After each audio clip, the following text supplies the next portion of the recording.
वो कल कह रहे थे कि आप 300 यूनिट बिजली की फ्री की बात कर रहे हैं। उनका कहना है कि चोरों को आज चांदनी रात पसंद नहीं है। उनका आप पर आरोप लगा रहे हैं कि आप बिजली नहीं देते थे 2017 से पहले। मुख्यमंत्री जी से ज्यादा झूठ कोई नहीं बोल सकता। जो मुख्यमंत्री खुद झूठ है हो, उनसे पूछिए। अगर ये चांदनी रात उन्हें याद आ रही है तो कम से कम याद करके जो 4.5 साल में एक बिजली के कारखाने का नाम नहीं रट पाए, वो बताएं कि 4.5 साल में उन्होंने कौन सा बिजली का कारखाना एक लगाया, बता दें हमें।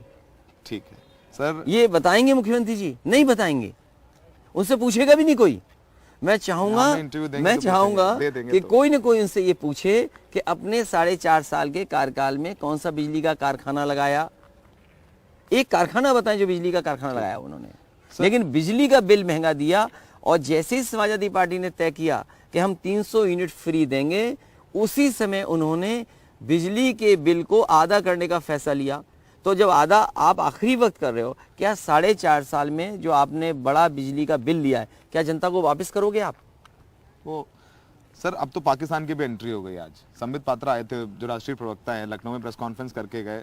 बोल रहे हैं कि आप पाकिस्तान की बात कर रहे हो, जबकि एक इंटरव्यू में आपने कहा था कि चीन बड़ा दुश्मन है। हमने पढ़ा उस इंटरव्यू के बारे में, उसके बारे में बताइए। वो कह रहे हैं कि आप जिन्ना जिन्ना डट रहे हैं। पूरा जो बीजेपी का कैंपेन है, सर, हमने पहले भी आपसे पूछा है। योगी जी 3 बार वेस्ट यूपी हुआ है, Nadda ji door to door कर रहे हैं, कैराना में अमित शाह हैं।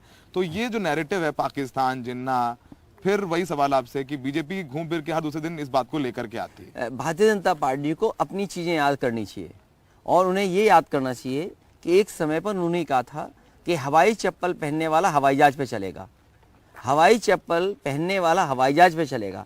आज तक कोई हवाई जहाज पे नहीं बैठ पाया गरीब, और हवाई अड्डे बेच दिए, हवाई जहाज बेच दिए। और जहाँ तक सवाल पाकिस्तान और चीन को लेकर के है, उन्हें कम से कम पहले सीडीएस बिपिन रावत जी ने क्या कहा था, उन्हें कम से कम जो सीडीएस उन्होंने बनाया, जिनको वो सम्मान करते हैं, पूरा देश सम्मान करता है उनको, उनसे पूछिए कि उन्होंने क्या कहा था। क्या उन्होंने ये नहीं कहा? हमारे पहले सीडीएस बिपिन रावत जी ने कई इंटरव्यूज में कहा, और आप गूगल कर सकते हैं अभी, उन्होंने कहा कि अगर कोई दुश्मन है हमारा नंबर 1, तो हमारा चीन नंबर 1 दुश्मन है। क्या अरुणाचल के पास नया गांव नहीं बस गया? लद्दाख को लेकर के हमें कितना प्रेस के सामने जवाब देना पड़ा, न जाने हमारी जमीनें कितनी छीन ली गई। तो हमारा दुश्मन नंबर 1 और नंबर 2 दुश्मन, बड़ा दुश्मन, छोटा दुश्मन, सवाल वो है।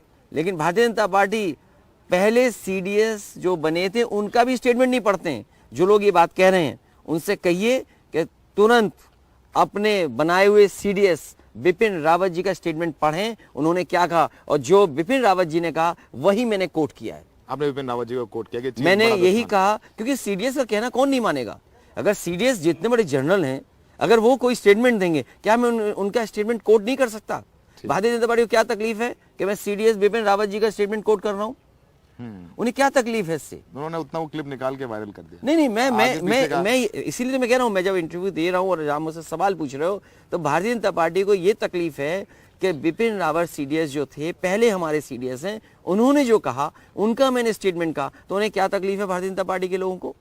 और भारतीय जनता पार्टी लोगों की याददाश्त कमजोर हो तो उन्हें तुरंत पहले सीडीएस बिपिन रावत जी का स्टेटमेंट पढ़ना चाहिए। तो पाकिस्तान के मुद्दे पर जो बयान है आप कह रहे हैं कि वो बिपिन रावत जी को आपने कोट मैं ये कह रहा हूं भारतीय जनता पार्टी को, मैंने उनके ही सरकार के बनाए हुए पहले सीडीएस का स्टेटमेंट दिया है, और उन्हीं को बात को मैं मान करके बोल रहा हूं। क्या वो पहले सीडीएस बिपिन रावत जी ने स्टेटमेंट दिया, जो तमाम जनरल समय समय स्टेटमेंट देते हैं, उसका मैं मानूं या ना मानूं, ये भारतीय जनता पार्टी जवाब दे।